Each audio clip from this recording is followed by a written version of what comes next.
AYRO designs and produces low-speed electric vehicles and other solutions that leave minimal impact on carbon emissions. And with me is Kyle Mazanti, the Senior Vice President of Business Development. Great to have you here. Thank you, Jane. So let's just start a little bit. Give me an overview of the company. AYRO, what are they doing, and what business are you in? Yeah, so we build low-speed electric vehicles. We're in the utility segment right now and expanding into two other segments as we speak.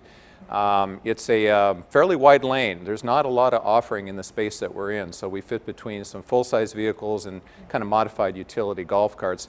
But we build to a different spec. We build to almost a luxury premium aspect in how we put the vehicles together. And what I would say is, when you build an automotive spec, you probably can relate that more to your own personal vehicle. You have certain expectations for quality and dependability.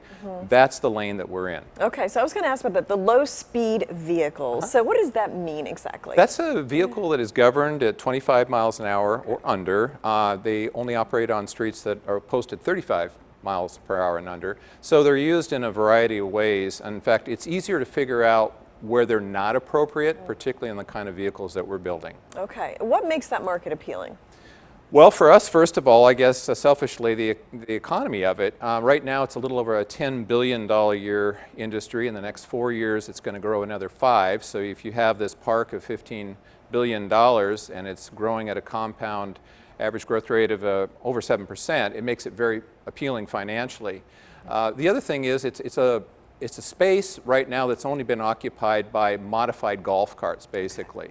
And that's not what we're doing. We're building a real vehicle to real automotive specs. Okay, it would be on the roads and everything. It will be on the roads. Yeah. And I think there's this huge momentum right now. Organizations all over the world are trying to electrify mobility solutions. And we're a big part of that. And we hope with those numbers too, we're going to be a big growth factor of that as well. So describe who would be all of your potential customers. Well, in addition to a very robust dealer network around the world, there really are large channel partners, and all of them have approached us already, by the way. But let me give you an example, because as I look out the window here in New York, it's pretty easy to answer that question. So you've got blue trucks, you've got yellow trucks, you've got brown trucks, you've got red, white, and blue trucks. And those trucks are hauling packages. And all those basic channel partners are future customers of ours. And several of them have actually even discussed that with us. In addition to that, you have large fleet managers that are managing thousands and thousands of units. You have the government that every year they buy 100,000 electrified vehicles from various people. You have material handling companies, you have rental companies. I mean, the park is enormous. It's hundreds of thousands of units. Yeah. So it's not onesie-twosies. Yeah. Now, there are some other companies in this space. So what would separate AYRO, would you say, from those? Again, as we talked about before, if you go back to your own personal vehicle, there's a reason that you drive what you do. There's probably things about the brand that you love, maybe the dependability, the quality, the performance, ergonomics. There's something about that vehicle that you want to put your stamp on. But overall, it's built to an automotive specs as well as commercial vehicles. So if you think in terms of that and you think about who's providing vehicles like that, we're the only one.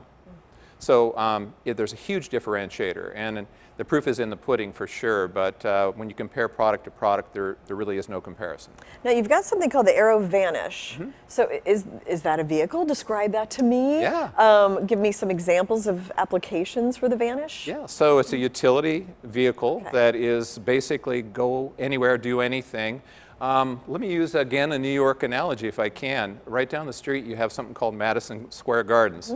And I've been there before. It's a big building. Yeah. It's a big arena building. You have those all over the country, maybe not as grand as Madison, but there's a lot of materials that flow in and out of that building. How do you effectively and efficiently get those materials in and out of the building? Well, an electrification solution is great because you can drive those inside a building without any impact.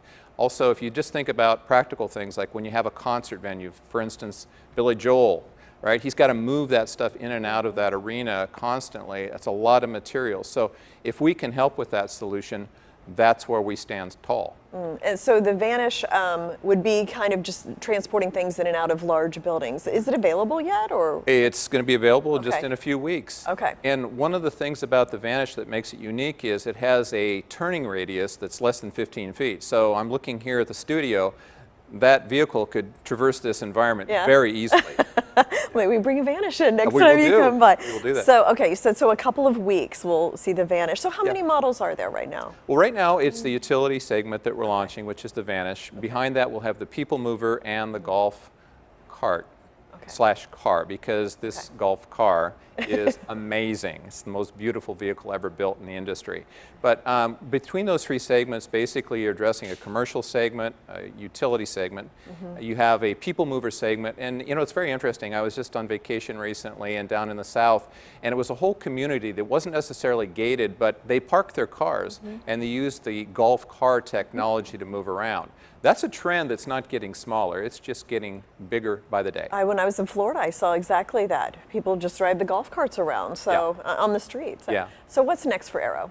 Well, we're going to continue to get these great products out and delivered. We have some early adopters that have already raised their hands, and those first units that we have coming out in August, those will go to them for validation and so forth, and they can start building their empire on the Vanish and the utility.